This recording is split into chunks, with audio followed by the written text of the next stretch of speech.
अस्सलामु अलैकुम वरहमतुल्लाहि वबरकातुहू। अल्हम्दुलिल्लाहि कफ़ा व सलामुन अला इबादिहि अल्लज़ीना इस्तफ़ा, अम्मा बाद। मोहतरम नाज़रीन किराम, एक अहम टॉपिक लेकर आप लोगों के सामने हाजिर हूँ, दिवाली की मिठाई। देख लीजिए, दिवाली के मौके पर क्या होता है। दो तरीके की मिठाइयाँ हमारे दरमियान हैं।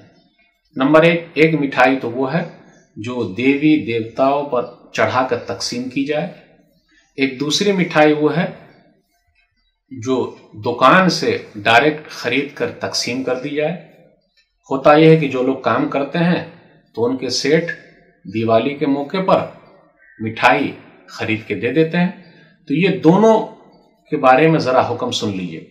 अगर देवी देवताओं पर चढ़ाकर मिठाई कोई देता है तो ये शिर्क में दाखिल है, इससे बचना बहुत जरूरी है। और कुरान करीम की आयत उस पर फिट हो रही है, वमा उहिल्ल बिही लिगैरिल्लाह, सूरह बकरा सूरह नंबर 2 आयत नंबर 173, कि हराम है जो गैरुल्लाह पर चढ़ाया जाए, हराम है ये, तो ऐसी चीज लेना सही नहीं। अब एक मसला है कि जो अगर दिया जाए और दुकान से दिया जाए तो क्या करेंगे, इससे भी बचना जरूरी है। वो इस तरीके से कि गोया कि हम मदद कर रहे हैं, उनके त्यौहार में सपोर्ट कर रहे हैं। लेकिन एक चीज और समझ में आनी चाहिए कि ये शिर्क के दर्जे में नहीं है, लेकिन बचेंगे तो बेहतर है।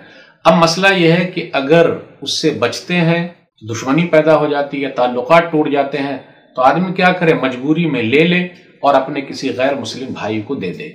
लेकिन दिल में वो सोचे कि जी जो मैंने लिया है वो तो सही नहीं, लेकिन ताल्लुकात खराब हो जाएंगे तो क्या करना। इसलिए बचना जरूरी है।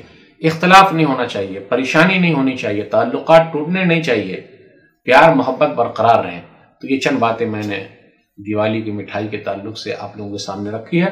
ताल्लुकात न टूटने पाए और कोशिश कीजिए काम भी बन जाए, सांप भी मर जाए और लाठी भी न टूटे।